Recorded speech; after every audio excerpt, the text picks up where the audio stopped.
Hello students, welcome back to your video session. Hopefully all of you must be doing good. So student, today we have come with a new topic, that is the relation between electric field and electric potential. Okay, तो आज हम लोग discussion करेंगे बच्चों electric field और electric potential. Electric field आप लोग जानते हो, that is E vector, and potential एक स्केलर क्वांटिटी है. इलेक्ट्रिक फील्ड और इलेक्ट्रिक पोटेंशियल के बीच में हम लोग डिस्कशन करेंगे, उनके बीच में रिलेशन क्या है. पहले एक बार आप लोगों को फिर से रिमाइंड कर देते हैं. इलेक्ट्रिक फील्ड का जो जनरल फॉर्मूला है due to a point charge, वो क्या होता है ना, 1/4 pi epsilon naught Q1 by r square, है ना. और सिमिलरली इलेक्ट्रिक पोटेंशियल का डेफिनेशन क्या होता है, फॉर्मूला क्या होता है, 1/4 pi epsilon naught Q by r. ठीक है, ये Q बाई आर स्क्वायर है, ये Q बाई आर है. ओके, तो ये दोनों फॉर्मूला है उनके. ठीक है, उसके बाद हम लोग एक जनरल सा डिस्कशन करेंगे कि इलेक्ट्रिक फील्ड और इलेक्ट्रिक पोटेंशियल के बीच में एक जनरल सा रियलाइजेशन करने का कोशिश करेंगे हम लोग कि इन दोनों के बीच में रिलेशन कैसा होगा. ठीक है, तो उसके लिए सपोज कर लो यहाँ पर एक पॉइंट या फिर यहाँ पर बहुत सारे पॉइंट चार्जेस हैं. ओके, जैसे यहाँ पर एक पॉइंट चार्ज है, यहाँ पर एक पॉइंट चार्ज है. तो इलेक्ट्रिक फील्ड सपोज एक यूनिफॉर्म इलेक्ट्रिक फील्ड क्रिएट हुआ है, सपोज इधर इस डायरेक्शन में, इधर इस तरीके से. ओके, ये इलेक्ट्रिक फील्ड का डायरेक्शन है बच्चों. ठीक है, इलेक्ट्रिक फील्ड का डायरेक्शन इधर है, यानी कि पॉजिटिव चार्ज इधर, नेगेटिव चार्ज इधर. इधर पॉजिटिव होगा, इधर नेगेटिव होगा. तो हम लोगों को पता है electric field originate from positive and terminate at negative. उस चीज को हम लोग डायग्राम बनाते वक्त शो नहीं करते, हमें पता होता है कि इधर पॉजिटिव है और इधर नेगेटिव है. ठीक है, तो और अगर ऐसा कुछ नहीं तो ये इंफिनिटी तक जाएगा. कहां तक जाएगा? इंफिनिटी तक जाएगा. ओके, अच्छा, अब सपोज कर लो हम लोग सिर्फ एक लाइन ड्रॉ कर रहे हैं. ये तो यूनिफॉर्म इलेक्ट्रिक फील्ड इस तरीके से बनाया जाता है, आपको पता है. हम सिंप्लिसिटी के लिए सिर्फ एक लाइन ड्रॉ कर रहे हैं. सपोज कर लो ये एक इलेक्ट्रिक फील्ड का लाइन है, यहाँ पर एक चार्ज पार्टिकल है सपोज Q. ओके, अच्छा, यहां से सपोज कर लो कुछ दूरी पर, सपोज x डिस्टेंस पर. ठीक है, यहां से यहां तक का डिस्टेंस कितना है, x. इतने डिस्टेंस पर अगर हम आपको बोलेंगे पोटेंशियल बताओ कितना होगा, सपोज उसे हम लोग बोलेंगे V1, तो वो हो जाएगा 1/4 pi epsilon naught Q by x, है ना. यही तो डिस्टेंस को r हम लोग बोलते थे, है ना.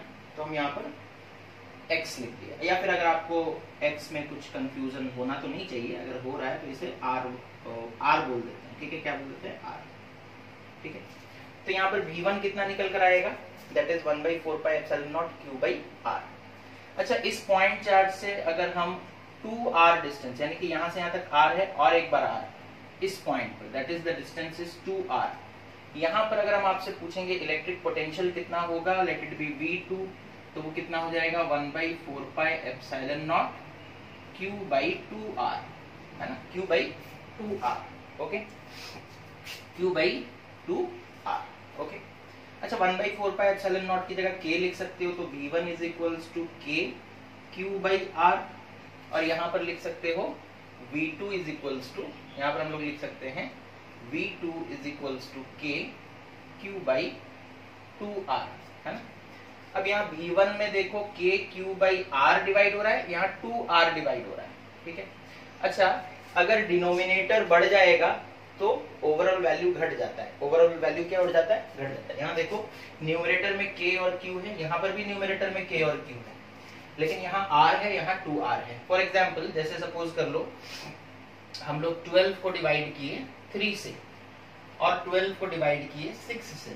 ठीक है, तो यहाँ पर देखो न्यूमरेटर 12 है, यहाँ पर भी न्यूमरेटर 12 है. जैसे यहाँ न्यूमरेटर KQ था, यहाँ पर भी न्यूमरेटर KQ था. न्यूमरेटर का वैल्यू फिक्स्ड है 12. लेकिन एक बार नीचे में अगर 3 है तो दूसरी बार उसका डबल, दैट इज 6 है. यहाँ जैसे R है, यहाँ 2R है. इसका रिजल्ट क्या आता है बच्चों, दैट इज 4. इसका रिजल्ट क्या आता है, 2. तो पता ये चला डिनोमिनेटर का वैल्यू बढ़ेगा तो ओवरऑल रिजल्ट घट जाता है. यहाँ पर डिनोमिनेटर 2r है, यानी कि बड़ा वैल्यू है. यहाँ r है, यहाँ 2r है, तो इसका वैल्यू कम होगा, इसका वैल्यू ज्यादा होगा. तो पता ये चला इस पूरे डिस्कशन से कि V2 is less than V1 और V1 is greater than V2, V1 is greater than V2, यानी कि इस पॉइंट पर जो पोटेंशियल होगा वो ज्यादा होगा, इस पॉइंट पर जो पोटेंशियल होगा वो कम होगा, है ना। समझ में आया इतना बात। तो यहां देखो इलेक्ट्रिक फील्ड का डायरेक्शन इधर है और पोटेंशियल डिक्रीज होता हुआ जा रहा है। तो एक इंपॉर्टेंट पॉइंट मार्क नोट कर लो, that is electric potential decreases in the direction of electric field. Okay, electric potential decreases in the direction of electric field. Okay, electric field का डायरेक्शन इधर है और जैसे जैसे हम आगे बढ़ेंगे पोटेंशियल क्या होगा, घटेगा। तो it is always true, that is electric potential का वैल्यू डिक्रीज होगा किधर, in the direction of electric field. Electric field के डायरेक्शन में आप आगे बढ़ते जाओ, इलेक्ट्रिक पोटेंशियल का वैल्यू घटता जाएगा, समझ में आ गया इतना। ओके, अब आते हैं हम लोग अपने टॉपिक पे। ये बताना इसलिए जरूरी था बिकॉज ये एक तरह का कंसेप्ट है बच्चों, अगर ये आप सीख जाते हो तो फिर आगे का जो मतलब हमारा पढ़ाई है वो थोड़ा आसान हो जाता है, ठीक है। तो ये चीज पूरा क्लियर है, हम लोग वैल्यूज पुट करके भी देख लिए कि हाँ इलेक्ट्रिक फील्ड के डायरेक्शन में जब हम लोग मूव करेंगे तो पोटेंशियल का वैल्यू डिक्रीज होगा। Electric potential decreases in the direction of electric field. Okay, now moving ahead, हमारा आज का टॉपिक क्या है, that is the relation between electric field and potential. Relation between electric field and potential. E और E vector और V के बीच में हम लोगों को रिलेशन क्रिएट करना है, रिलेशन देखना है उनके बीच में कैसा रिलेशन है। ओके, ठीक है। तो मान लो हम लोग एक चार्ज लेते हैं, that is plus Q charge एक ले लिए, ठीक है। सपोज एक प्लस Q चार्ज लिए और उससे उसका इलेक्ट्रिक फील्ड इस तरीके से होगा, है ना, इलेक्ट्रिक फील्ड इस तरीके से होगा। ओके, अब इस इलेक्ट्रिक फील्ड लाइन पर सपोज हम दो पॉइंट चूज करते हैं, सपोज यहां पर एक पॉइंट चूज किए A और उसके जस्ट बगल में वेरी क्लोज टू इट, हम लोग यहाँ पर शो करेंगे उन दोनों के बीच में थोड़ा आपको डिस्टेंस दिखेगा, बट एक्चुअली A और जो दूसरा पॉइंट है सपोज कर लो B, ये दोनों बहुत ही पास में है, ठीक है। ये दोनों बहुत ही पास में, क्योंकि हम लोग बहुत पास में अगर यहाँ पर डायग्राम में शो कर देंगे बच्चों तो फिर डायग्राम काफी कॉम्प्लिकेटेड हो जाएगा और काफी मतलब कॉन्जेस्टेड हो जाएगा। इसीलिए हम A पॉइंट और B पॉइंट को थोड़े दूरी पर शो किए हैं, हालांकि आप ये जान लो कि ये दोनों पॉइंट्स बहुत ही पास में हैं, ठीक है। इन दोनों के बीच में डिस्टेंस कितना है, सपोज कर लो dr, है ना, small distance, that is dr। Okay, अच्छा, अब यहां पर पोटेंशियल सपोज कर लो VA, ठीक है। यहां पर पोटेंशियल कितना है, सपोज कर लो VA या फिर सिर्फ V बोल देते हैं, that is potential at A is V। हम थोड़ा सा इधर आएंगे, अच्छा देखो इलेक्ट्रिक फील्ड का डायरेक्शन इधर है ना, तो B पॉइंट का पोटेंशियल ज्यादा होगा, A पॉइंट का पोटेंशियल कम होगा, डिक्रीज होता है आगे बढ़ने पर। A पॉइंट बाद में आ रहा है तो A पॉइंट का पोटेंशियल कम होगा, B पॉइंट का पोटेंशियल ज्यादा होगा, क्योंकि इन दोनों के बीच में डिस्टेंस बहुत छोटा है बच्चों। तो यहाँ पर जो पोटेंशियल होगा वो बहुत इस तरीके का होगा, that is V plus dV, है ना, थोड़ा सा ही ज्यादा होगा, बहुत डिफरेंस ज्यादा नहीं आएगा। अगर यहाँ V है तो यहाँ पर V प्लस dV, है ना। जैसे यहाँ पर 5 वोल्ट है तो यहाँ प्लस 5 प्लस 0.001, समझ में आ रहा है। ये dV एक स्मॉल पोटेंशियल डिफरेंस है ना, dV जो है वो स्मॉल पोटेंशियल डिफरेंस है। ओके, अच्छा अब हम लोग इसके कंसेप्ट पे आते हैं, ठीक है। मान लो VA पर हम एक टेस्ट चार्ज रखे Q0, ठीक है। अब Q0 को सपोज हम चाहते हैं कि A से B की तरफ मूव कराकर लेकर आए, कहां से कहां, A से B, ठीक है।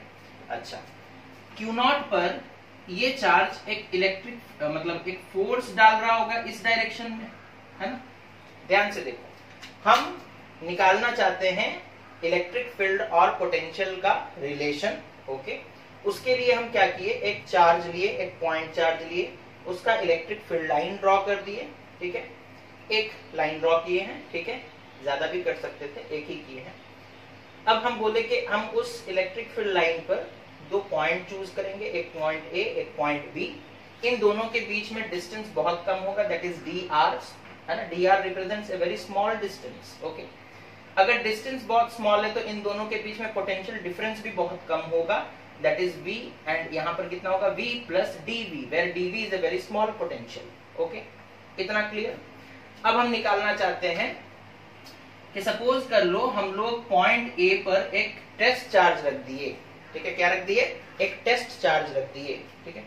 अच्छा, ये जो पॉजिटिव चार्ज है, टेस्ट चार्ज पर एक फोर्स डालेगा इस डायरेक्शन में, और फोर्स हम लोग कैसे निकालते हैं, ठीक है, force on Q naught, okay, will be equal to कितना, Q naught into E, electric field. Okay, Q naught into electric field, यानी कि इस Q नॉट पर एक इस डायरेक्शन में फोर्स लगेगा, क्योंकि Q नॉट भी पॉजिटिव है ना, यूनिट पॉजिटिव टेस्ट चार्ज, ये भी पॉजिटिव, पॉजिटिव पॉजिटिव को रिपेल करेगा, तो इस डायरेक्शन में एक फोर्स लगेगा, और उस फोर्स का वैल्यू कितना होगा, Q naught into E vector. Okay, समझ में है। तो इस Q नॉट पर बच्चों एक इस डायरेक्शन में फोर्स लग रहा है, अब हम यहां से यहां लेकर आना चाहते हैं, तो हमें फोर्स इस डायरेक्शन में लगाना पड़ेगा, है ना, और हमारा फोर्स इसके ऑपोजिट होना चाहिए, इसके, बिकॉज हमें तो इधर लाना है कि नहीं। तो इलेक्ट्रिक फील्ड वाला फोर्स किधर लग रहा है, इस डायरेक्शन में, हम किधर लेकर आ रहे हैं, इस डायरेक्शन में, ठीक है। तो force due to external agent कितना हो जाएगा, हमें फोर्स इधर लगाना पड़ेगा, बिकॉज इलेक्ट्रिक फील्ड उधर उसे फोर्स लगा रहा है, अगर हमें Q नॉट को यहाँ पर छोड़ देंगे तो वो उधर भाग जाएगा, लेकिन हमें तो लाना इधर है ना, ठीक है। तो हम इस डायरेक्शन में फोर्स लगाएंगे, और वो फोर्स कितना होगा, माइनस Q नॉट E, ठीक है, इसके बराबर होगा लेकिन ऑपोजिट होगा, है ना, बराबर होगा लेकिन ऑपोजिट होगा। समझ में आ गया। ओके, डिस्टेंस कितना मूव कराए हैं, डिस्टेंस मूव्ड हमें पॉइंट A से B तक लेकर आना है, तो dr, यहां से यहां तक डिस्टेंस कितना है, dr, ठीक है, कितना है, dr। अच्छा, वर्क डन निकाल लेते हैं। वर्क डन, वर्क डन का फॉर्मूला क्या होता है बच्चों, फोर्स इनटू डिस्प्लेसमेंट, है ना, फोर्स इनटू डिस्प्लेसमेंट। ओके, बहुत बार ये फॉर्मूला हम लोग यूज कर चुके हैं, स्टैंडर्ड 9 से लेकर के अब तक आप लोग यूज कर रहे हो, that is work done is equal to force into displacement, ठीक है। तो यहाँ कितना हो जाएगा, that is work done W is equal to force कितना लगा रहे हैं हम लोग, माइनस Q नॉट E, कितना लगा रहे हैं, minus Q not E, divided by कितना डिस्टेंस मूव करा, सॉरी इनटू कितना डिस्टेंस मूव करा रहे, dr into dr। Okay, that is work done निकल गया। ओके, वर्क डन निकल गया ना, that is minus Q not E dot dr। अच्छा, वर्क डन जो होता है वो डॉट प्रोडक्ट होता है, तो डॉट dr लिख दिए, क्या लिख दिए, डॉट dr। ओके, इतना हो गया। अच्छा, अब और एक कंसेप्ट पे आते हैं। इतना समझ में आ गया, वर्क डन कैसे निकाले, फोर्स कितना लग रहा है, लगाना पड़ रहा है वो देखें, और डिस्प्लेसमेंट कितना है वो देखें, और हम लोग वर्क डन निकाल लिए। हमारा जो बेसिक फॉर्मूला है that is force into displacement के फॉर्मूला से। अच्छा, हम लोग बच्चों पोटेंशियल डिफरेंस का फॉर्मूला पढ़े हैं, है ना, potential difference at V minus, sorry, potential at V minus potential at A is equals to work done by charge move, work done by charge move, ये भी तो फॉर्मूला हम लोग पढ़े है कि हम लोग पोटेंशियल डिफरेंस के बारे में पूरा क्लास कर चुके हैं, हम लोगों को पता है पोटेंशियल डिफरेंस का फॉर्मूला क्या है, work done divided by charge move. तो वर्क डन का फॉर्मूला यहां से क्या आ जाएगा, work done will be equal to potential difference into charge moved into charge moved. Okay, होगा, चार्ज मूव को इधर ले जाएंगे, मल्टीप्लाई हो जाएगा इस पूरे डिफरेंस के साथ, और इधर वर्क डन आ गया, work done will B potential difference into charge move. अच्छा, पोटेंशियल डिफरेंस है कितना, यहाँ पर V प्लस dV, यहाँ पर V, तो V plus dV minus V, तो प्लस V और माइनस V कैंसिल, बचा कितना, dV। तो work done is equals to potential difference, अच्छा चार्ज मूव्ड कितना है Q, और पोटेंशियल डिफरेंस कितना है dV। यानी कि क्यू नॉट, है ना। तो वर्क डन का दो फॉर्मूला निकल कर आया, है ना, वर्क डन का दो फॉर्मूला। हम लोग अलग अलग कंसेप्ट लगा करके वर्क डन निकाले। वर्क डन हम लोग एक बार अपने जो नॉर्मल सा कंसेप्ट है, that is work done is equal to force into displacement, वो फॉर्मूला लगाए तो वर्क डन का वैल्यू इतना निकल कर आया। हम लोग पोटेंशियल डिफरेंस वाला कंसेप्ट लगाए तो वर्क डन का वैल्यू इतना निकल कर आया। अब कंसेप्ट आप चाहे जो भी लगाओ, वर्क डन बोथ दोनों केसेस में सेम होने चाहिए। सपोज ये इक्वेशन नंबर 1, ये इक्वेशन नंबर 2, दोनों में हम लोग सेम वर्क डन ही तो निकाल रहे हैं, तो दोनों वर्क डन बराबर होने चाहिए। तो यहां पर लिखेंगे इक्वेटिंग 1 and 2, दोनों इक्वेशन को इक्वेट कर देते हैं। दैट इज वर्क डन यहां पर जितना है यहां पर भी उतना ही होगा। यहां पर वर्क डन कितना है, that is minus Q naught E dot D r is equals to Q naught d V. अच्छा, दोनों साइड से क्यू नॉट और क्यू नॉट कैंसिल हो गया, है ना। दैट इम्प्लाइज, ये दिख रहा है, अच्छा चलो दिख रहा है। दैट इम्प्लाइज, इसको इधर ही रहने देते हैं, dr को ले जाकर उधर डिवाइड कर देते हैं। अच्छा, इधर एक माइनस साइन है, उस चीज का ध्यान दो। That is minus e is equals to dv by dr, और हम लोग लिख सकते हैं e is equals to minus of dv by dr, है ना। इस चीज को नोट करो, e is equals to minus of dv by dr। Okay, समझ में आ गया। इसे हम लोग कहते हैं बच्चों, ये जो dv बाई dr है, इसे हम लोग कहते हैं पोटेंशियल ग्रेडियंट। इसे हम लोग क्या कहते हैं, पोटेंशियल ग्रेडियंट, है ना, पोटेंशियल ग्रेडियंट। ओके, इसे हम लोग क्या कहते हैं, पोटेंशियल ग्रेडियंट। तो इतने चीज को नोट डाउन कर लो पहले, ठीक है।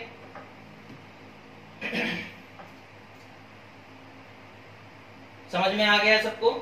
ये है बच्चों the relation between electric field and what, that is potential, electric potential. Okay, that is E is equals to minus of dv बटे dr। Okay, minus of dv by dr। Okay,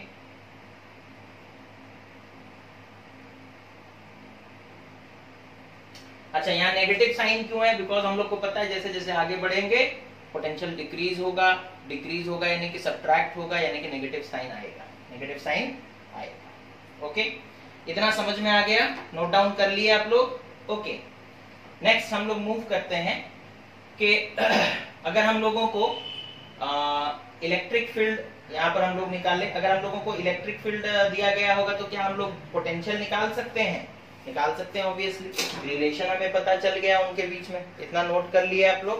okay,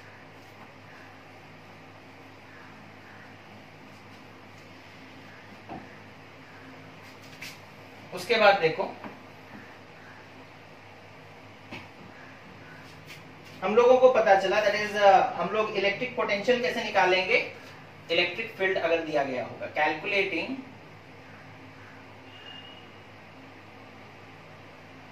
V from electric field. Okay, तो अभी अभी हम लोग formula देखे बच्चों, that is E vector is equals to minus of dv by dr. Okay, E vector is equals to minus of dv by dr. Okay, और हम लोग लिख सकते हैं minus of dv is equals to E vector dot dr vector। अच्छा, ये dr vector quantity है, because ये पॉइंट A था, ये पॉइंट B था, हम लोग इधर बॉडी को मूव कर रहे थे और डिस्प्लेसमेंट था dr। डिस्प्लेसमेंट आपको पता है कैसा क्वांटिटी है, वेक्टर क्वांटिटी, तो यहाँ पर हम लोग dr लिख दिए। ओके, तो dv is equals to minus dv is equals to E dot dr, minus sign इधर से हटाकर इधर लगा सकते हैं, that is dv is equals to minus of E vector dot dr vector. Okay, अब इसको हम लोग सॉल्व कर सकते हैं, इंटीग्रेट कर दो, है ना, क्या कर दो, इंटीग्रेट। ठीक है, सपोज कर लो दो पॉइंट्स हैं, उन दोनों पॉइंट्स के बीच में हम लोगों को पोटेंशियल डिफरेंस निकालना है। तो integration of dv is equals to minus of, minus तो बाहर आ जाएगा, minus of integration of E vector dot D R vector. Okay, minus of integration of E vector from E vector dot D R vector. अच्छा, यहाँ पर suppose कर low potential है V1 से लेकर के V2 तक, और जो दो पॉइंट्स में हम लोग पोटेंशियल कैलकुलेट कर रहे हैं, सपोज वो R1 R2 है, तो लिमिट पुट कर दिए हम लोग, क्या पुट कर दिए, लिमिट पुट कर दिए। इसका इंटीग्रेशन dv का इंटीग्रेशन v होगा, है ना, from V1 to V2, okay, which is equals to integration of E vector dot D R vector, okay, integration from R1 to R2 of E vector dot D R vector, okay. अच्छा, v from V1 to V2 can be written as, इसे हम लोग लिख सकते हैं V2 minus V1 is equals to, okay, क्या लिख सकते हैं हम लोग, इंटीग्रेशन ऑफ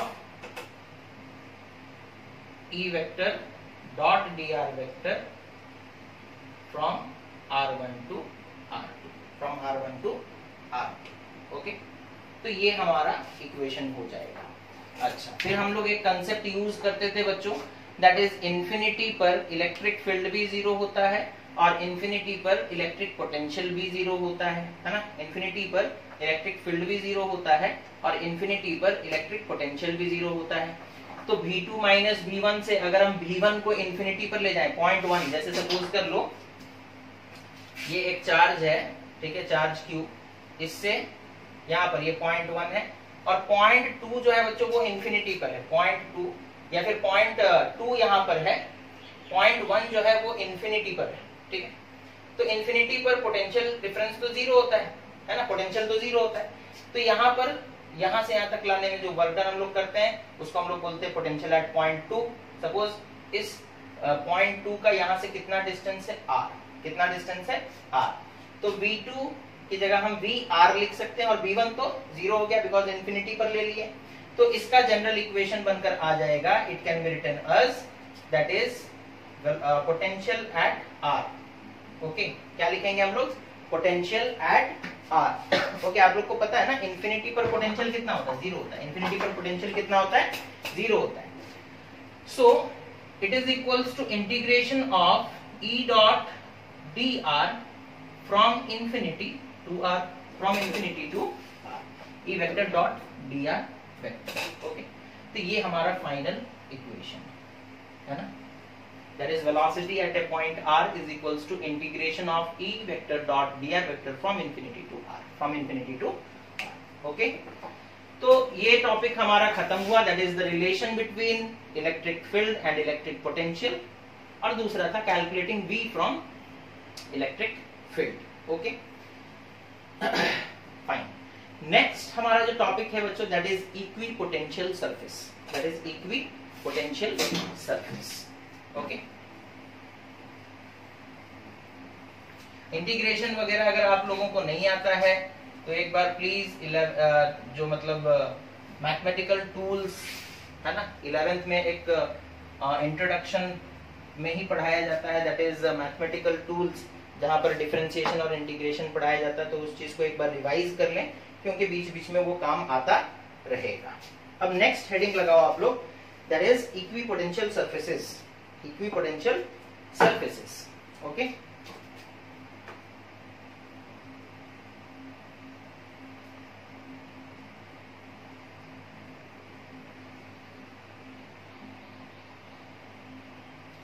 इक्विपोटेंशियल सरफेसेस का मतलब क्या होता है बच्चों ना, पोटेंशियल हर जगह इक्वल होगा, है ना, एक ऐसा सरफेस जिसमें हर जगह पोटेंशियल इक्वल हो, ठीक है।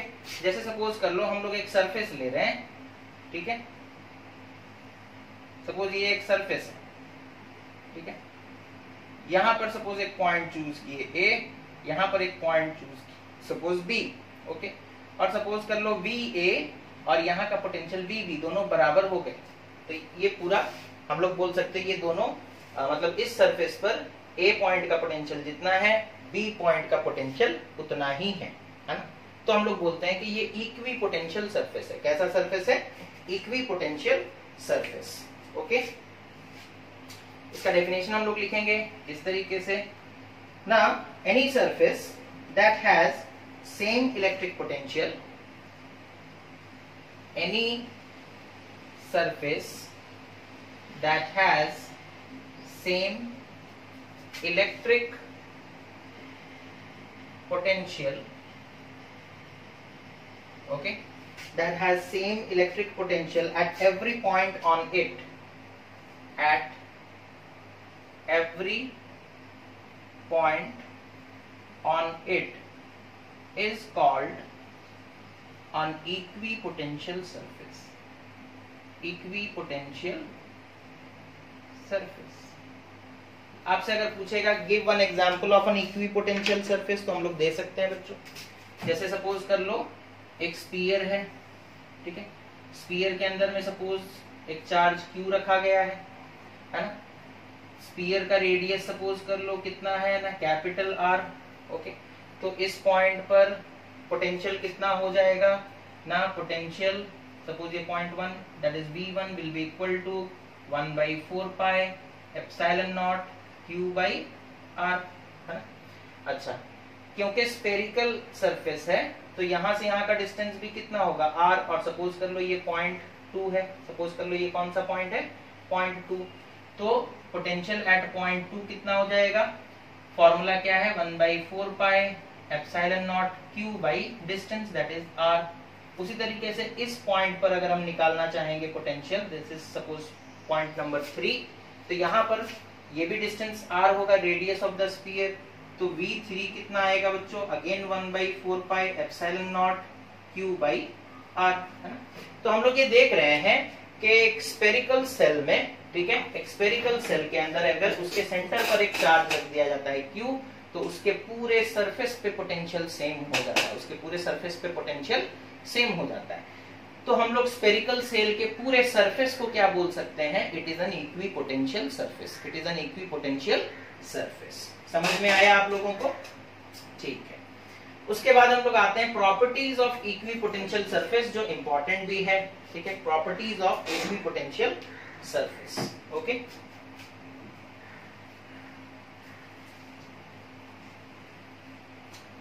Properties of equipotential surface.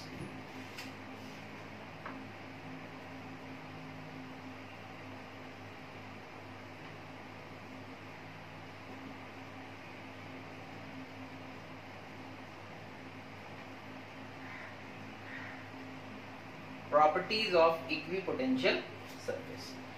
सबसे पहला प्रॉपर्टी और बहुत ही इंपॉर्टेंट प्रॉपर्टी है, that is no work is done in moving a test charge over an equipotential surface. No work is done in moving a test charge, okay, और in moving A charge, यहाँ पर charge भी सिर्फ लिख सकते हो, test charge यहाँ लिखना चाहो तो।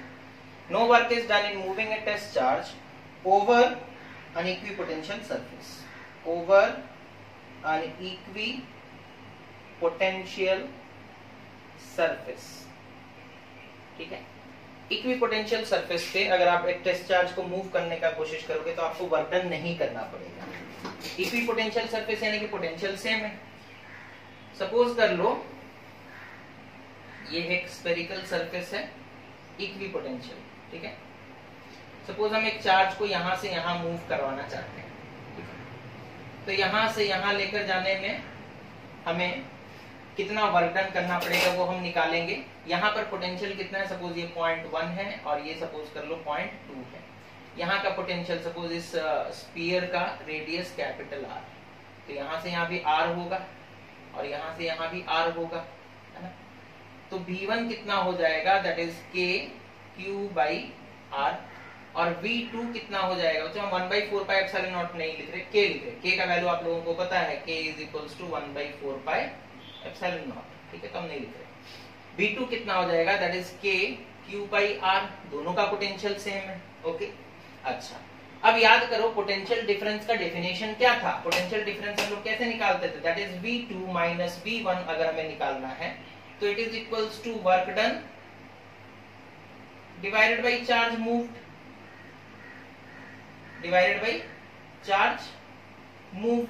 सपोज कर लो यहाँ पर एक चार्ज Q0 था, उसे मूव कराकर हमें यहाँ तक लेकर आना है, लेकिन V2 माइनस V1 तो जीरो है ना, बिकॉज V1 का वैल्यू जितना है V2 का वैल्यू भी उतना ही है, तो zero is equals to work done by Q0, और Q0 इधर जाएगा मल्टीप्लाई हो जाएगा तो जीरो हो जाएगा, जीरो से Q0 मल्टीप्लाई होगा तो क्या होगा, जीरो होगा, तो work done is equals to zero, work done is equals to zero. समझ में आया? तो इस तरीके से हम लोग ये कह सकते हैं कि work done, no work is done in moving a test charge over an equipotential surface. एक इक्विपोटेंशियल सरफेस पे अगर हम लोग चार्ज को मूव कराएंगे बच्चों तो हमें कोई वर्क नहीं करना पड़ेगा। वेरी इंपॉर्टेंट प्रॉपर्टी एग्जामिनेशन के हिसाब से भी। ओके, इस चीज को नोट करोगे आप लोग, ठीक है। हम मिटा रहे हैं, सॉरी हेडिंग भी मिट गया, लेकिन पहला प्रॉपर्टी हम लोग पढ़ चुके हैं, अब दूसरा प्रॉपर्टी लिखो, ठीक है। हालांकि हेडिंग भी मिट चुका है बट आप लोग लिख सकते हो उसी हेडिंग के नीचे दूसरा प्रॉपर्टी। दूसरा प्रॉपर्टी क्या है? Electric field is always normal to the equipotential surface at every point. Okay, electric field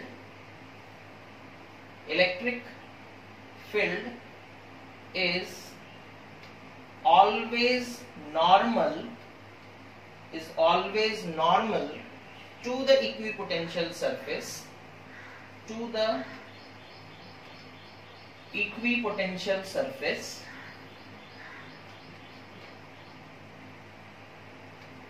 at every point। ठीक है, जैसे सपोज कर लो एक टेस्ट चार्ज हम लोग लिए, दैट इज, या फिर एक चार्ज लिए Q पॉजिटिव है सपोज प्लस Q, इसका इलेक्ट्रिक फील्ड ऐसे होगा, ऐसे होगा, इस तरफ ऐसे होगा, इस तरफ ऐसे होगा, अवे फ्रॉम द चार्ज, है ना। पॉजिटिव चार्ज का इलेक्ट्रिक फील्ड आप लोगों को पता है। ओके, तो इसका इक्विपोटेंशियल सरफेस अगर हम लोग बनाना चाहते हैं, सपोज हम 2 सेंटीमीटर के डिस्टेंस पर एक स्फीयर बना दिए, तो ये एक इक्विपोटेंशियल सरफेस हो गया बच्चों, है ना। अगर हम सपोज कर लो 4 सेंटीमीटर के डिस्टेंस पर एक स्फीयर बना दिए तो ये एक इक्विपोटेंशियल सरफेस हो गया बच्चों, है ना। इस तरीके से हम जितने भी कॉन्सेंट्रिक सर्कल्स बनाते जाएंगे वो एक एक इक्विपोटेंशियल सरफेस होगा, जो कि हमारा नेक्स्ट प्रॉपर्टी भी कहलाएगा। अब यहाँ पर देखो, इन दोनों इलेक्ट्रिक फील्ड लाइन और इक्विपोटेंशियल सरफेस के बीच में एंगल कितना है, 90। यहाँ पर कितना है, 90। यहाँ देखो एंगल कितना है, 90। यहाँ पर देखो एंगल कितना है, 90। तो इक्विपोटेंशियल सरफेस और इलेक्ट्रिक फील्ड लाइंस के बीच में जो एंगल होता है वो हमेशा कितना होता है, 90 डिग्री। ओके, समझ में आया?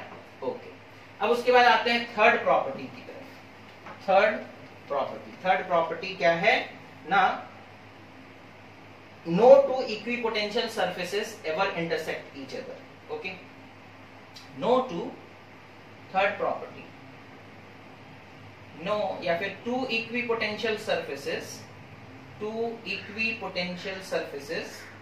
never intersect each other, ठीक है। सपोज कर लो ये एक इक्विपोटेंशियल सरफेस है, इसका पोटेंशियल कितना है, सपोज कर लो 100 वोल्ट, और सपोज कर लो ये दूसरा एक इक्विपोटेंशियल सरफेस है, ठीक है, इसका पोटेंशियल कितना है, सपोज कर लो 80 वोल्ट। जहां पर वो लोग इंटरसेक्ट किए बच्चों, अब वहां पे पोटेंशियल कितना होगा, बिकॉज ये एक सरफेस है जिसका 100 वोल्ट है, इस सरफेस का आप बोल रहे हो 80 वोल्ट है, तो जहां पर वो इंटरसेक्ट किए वहां पर पोटेंशियल कितना होगा, 100 या 80? नहीं हो सकता, कुछ भी नहीं हो सकता। तो पता ये चला कि अगर इसका रीजन अगर आपसे पूछा जाएगा तो आप क्या लिखोगे ना, इफ दे डू सो, अगर वो ऐसा करते हैं, if they do so, then at the point of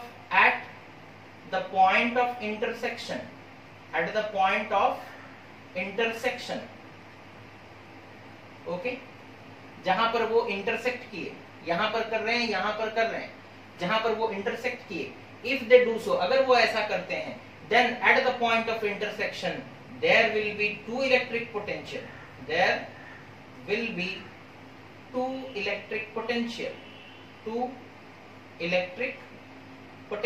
which is not possible, okay, जो कि पॉसिबल नहीं है। एक ही पॉइंट पर दो इलेक्ट्रिक पोटेंशियल हो सकता है क्या? नहीं हो सकता, एक पॉइंट पर एक ही इलेक्ट्रिक पोटेंशियल होगा, which is not पॉसिबल। तो इस चीज को भी नोट कर लो बच्चों, विच इज नॉट पॉसिबल।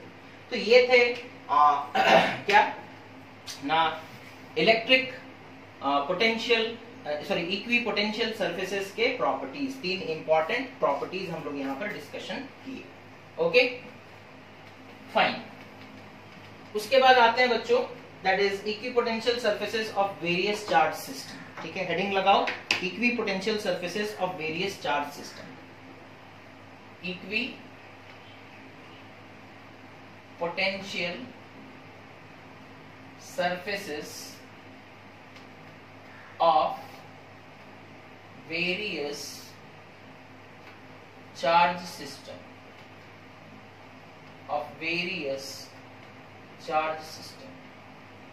इसमें बस डायग्राम बनाने बोलता है। जैसे पहला डायग्राम देखो, आपको बोलेगा draw the equipotential surface, draw equipotential surface for A point charge, for a point charge. अब वो पॉइंट चार्ज पॉजिटिव हो या नेगेटिव हो उससे कोई फर्क नहीं पड़ता, है ना।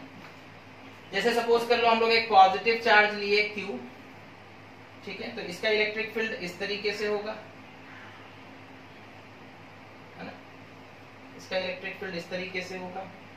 यहां से अगर सपोज इलेक्ट्रिक फील्ड लाइंस निकलेंगे तो इस तरीके से निकलेंगे। अब इसका इक्विपोटेंशियल सरफेस सपोज हम 1 सेंटीमीटर के डिस्टेंस पर बनाते हैं एक स्फेरिकल सरफेस, तो ये हो गया एक इक्विपोटेंशियल सरफेस, है ना।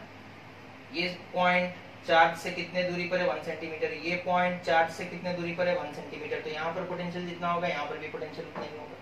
अच्छा, अगर हम 2 सेंटीमीटर की दूरी पर बनाते हैं एक स्फेरिकल सरफेस, तो वो भी एक इक्विपोटेंशियल सरफेस होगा। हालांकि इन दोनों का पोटेंशियल डिफरेंट होगा, बट ये अपने आप में एक इक्विपोटेंशियल, यानी कि जैसे सपोज कर लो पहले वाले सरफेस का पोटेंशियल है 100 वोल्ट, यानी कि यहाँ पर भी 100, यहाँ पर भी 100, यहाँ पर भी 100, हर जगह 100।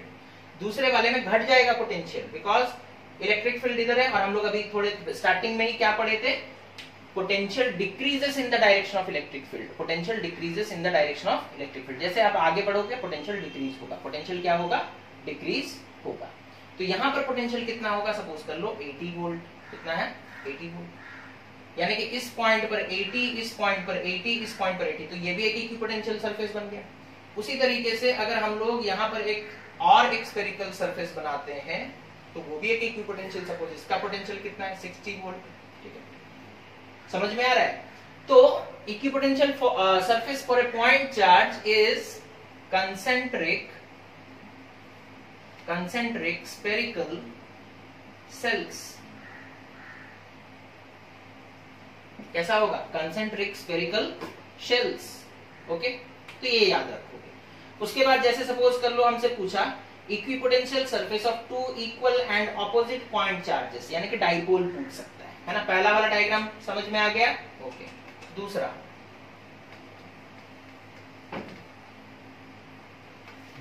जैसे हमें बोला दूसरे में कि draw an electric potential surface for an electric dipole, for an electric dipole। Okay, जैसे सपोज कर लो डाइपोल आपको याद है प्लस क्यू और माइनस क्यू, उन दोनों के बीच में सेपरेशन 2a।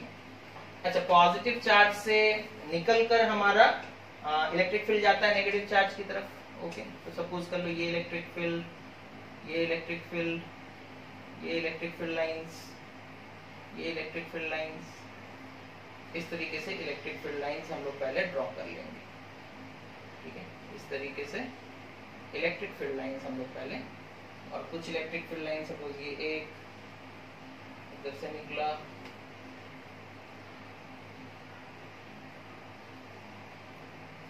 और इधर एंटर करता हुआ कुछ शो कर देंगे।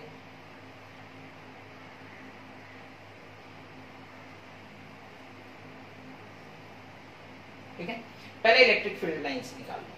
अच्छा, अब हम लोग एक प्रॉपर्टी यूज करेंगे। आपको पता होगा equipotential surface are always perpendicular normal to the electric field lines. ठीक है, तो हमें कुछ नहीं करना है, बस यहाँ पर नॉर्मल स्फेरिकल सेल्स बनाते जाने हैं। ठीक है, हमें स्फेरिकल सेल्स बनाने हैं जो इन इलेक्ट्रिक फील्ड लाइन से नॉर्मल हो। अच्छा, बीच में तो एक ऐसा लाइन बनेगा, है ना। यहाँ देखो एंगल 90 डिग्री, यहाँ देखो एंगल 90 डिग्री, यहाँ पर देखो एंगल 90 डिग्री, तो ये बन गया ये इक्विपोटेंशियल सरफेस और इलेक्ट्रिक फील्ड लाइंस के बीच में एंगल कितना बन रहा है 90 डिग्री। तो ये जो लाइन हम बनाए हैं ये खुद में एक इक्विपोटेंशियल सरफेस है, ये खुद में एक इक्विपोटेंशियल सरफेस है। ओके ठीक है। उसी तरीके से यहाँ पर भी आप एक स्फीयर बना लो, यहाँ पर भी आप एक स्फीयर बना लो, ठीक है, यहाँ पर भी एक स्फीयर बना लो इस तरीके से। ओके इस तरीके से आप लोग इक्विपोटेंशियल सरफेस बना सकते हो अपने इलेक्ट्रिक डाइपोल। और भी अच्छे तरीके से अगर आप लोगों को डायग्राम देखना है तो आप लोग अपने बुक में भी देख सकते हो। इंपॉर्टेंट नोट करने वाला बात क्या है वो देखो, पॉजिटिव और नेगेटिव चार्ज के बीच में जो इक्विपोटेंशियल सरफेस है वो लोग देखो पास पास में है, जब उसी को बाहर बनाया जा रहा है तो उनके बीच में डिस्टेंस बढ़ जा रहा है, उनके बीच में डिस्टेंस बढ़ जा रहा है। ठीक है, तो इस चीज को आप लोगों को ध्यान रखना है डायग्राम बनाते वक्त, है ना। अंदर की तरफ जो इक्विपोटेंशियल सरफेसेस बनेंगे उनके बीच में डिस्टेंस कम होगा, बाहर की तरफ जो बनेंगे उनके बीच में डिस्टेंस ज्यादा होगा। इस चीज का आप लोगों को ध्यान रखना है। ठीक है, तो ये था बच्चों, जैसे सपोज कर लो हमें बोला गया इक्विपोटेंशियल सरफेस बनाओ for third diagram, equipotential surface for a uniform electric field. Okay, equipotential surface for an uniform electric field. Okay, जैसे सपोज कर लो ये एक यूनिफॉर्म इलेक्ट्रिक फील्ड है। यूनिफॉर्म इलेक्ट्रिक फील्ड तो आप लोगों को बनाना आता ही होगा, है ना। ठीक है, अब यहां पर कोई भी एक सरफेस परपेंडिकुलरली बना दो, है ना। सपोज कर लो हम यहां पर एक सरफेस बनाते हैं, this surface is perpendicular suppose. ठीक है, तो ये जो सरफेस है ये एक इक्विपोटेंशियल सरफेस बन गया। सपोज यहां पर हम एक सरफेस बनाते हैं, ठीक है, अब ये जो सरफेस बनेगा बच्चों ये भी एक इक्विपोटेंशियल सरफेस है, यानी कि इलेक्ट्रिक फील्ड लाइंस ऐसे जा रहे हैं और सरफेस ऐसा है ना। ये जो हम बाद में सरफेस बनाए हैं वो सरफेस ऐसा है, ठीक है, इलेक्ट्रिक फील्ड लाइंस ऐसे जा रहे हैं, ऐसे क्रॉस कर रहे हैं। ठीक है, यहाँ पर एंगल 90 डिग्री, यहाँ पर एंगल 90 डिग्री, 90 डिग्री, है ना। इक्विपोटेंशियल सरफेस और इलेक्ट्रिक फील्ड लाइंस के बीच में एंगल 90 डिग्री होता है। तो यूनिफॉर्म इलेक्ट्रिक फील्ड लाइंस है, आप कोई भी एक सरफेस ऐसे लगा दो जो कि उनके परपेंडिकुलर हो तो वो खुद में एक इक्विपोटेंशियल सरफेस बन जाएगा। ठीक है, तो इतना था बच्चों इक्विपोटेंशियल सरफेस से रिलेटेड। और आप लोग होमवर्क के आकार में बना सकते हो the electric potential surface due to positive point charges. आप लोग इसका भी इलेक्ट्रिक पोटेंशियल सरफेस बनाओ। सपोज कर लो एक इनफाइनाइटली लॉन्ग चार्ज है ना, इसका इलेक्ट्रिक पोटेंशियल सरफेस कैसा बनेगा। तो ये स्फीयर नहीं होगा, ये सिलेंड्रिकल होगा। चलो हम बता ही देते हैं कैसा होगा, सिलेंड्रिकल। कैसा होगा, सिलेंड्रिकल। ठीक है, यहां से यहाँ का डिस्टेंस जितना है, यहाँ से यहाँ का डिस्टेंस उतना ही, तो यहाँ पर पोटेंशियल जितना होगा यहाँ पर पोटेंशियल उतना ही होगा। इस पूरे कर्व्ड सरफेस में पोटेंशियल सेम रहेगा। उसके ऊपर से आप एक बड़ा सा सिलेंडर भी बना सकते हो, कोई प्रॉब्लम नहीं है। जैसे स्फीयर में कॉन्सेंट्रिक स्फीयर्स होता था, यहाँ पर कॉन्सेंट्रिक सिलेंडर्स होंगे, है ना, कॉन्सेंट्रिक सिलेंडर्स। ओके, एक सिलेंडर के ऊपर एक और सिलेंडर, उसके ऊपर एक और सिलेंडर, और उन सब का एक्सिस होगा ये वायर, उन सब का एक्सिस होगा ये वायर। ओके, तो ये था बच्चों इलेक्ट्रिक पोटेंशियल और इक्वी पोटेंशियल सरफेसेस से रिलेटेड कुछ बातें। ठीक है, ये टॉपिक यहाँ पर खत्म हुआ। अब नेक्स्ट में हम लोग कंडक्टर्स, कंडक्टर्स, इंसुलेटर्स, इन सब के बारे में थोड़ा बात करेंगे। फिर हमारा टॉपिक स्टार्ट हो जाएगा कैपेसिटेंस का। ठीक है, तो इस वीडियो को अच्छे से देख लें। चैनल अगर सब्सक्राइब नहीं किए हैं तो चैनल को सब्सक्राइब कर लें। ठीक है, और व्यूज बच्चों आप लोगों के कम आ रहे हैं, मतलब सारे बच्चे नहीं देख रहे हैं I hope, but it is compulsory because अब से हम एक टाइमिंग फिक्स कर देंगे आप लोगों का, उस टाइम में आप लोग देखेंगे और उसके बाद हम एक जूम क्लास करेंगे जिसमें हम कंफर्म करेंगे कि आप लोग देखे या नहीं। ठीक है, तो अब बचने का कोई रास्ता नहीं है आप लोगों के पास, तो इसी के लिए तैयार हो जाइए, अच्छे से पढ़ाई कीजिए और फुल प्रिपरेशन आप लोगों को करना है। ठीक है, तो इसके साथ ही ये वीडियो हम लोग आज का यहाँ का खत्म करते हैं बच्चों। Thank you for watching, have a nice day.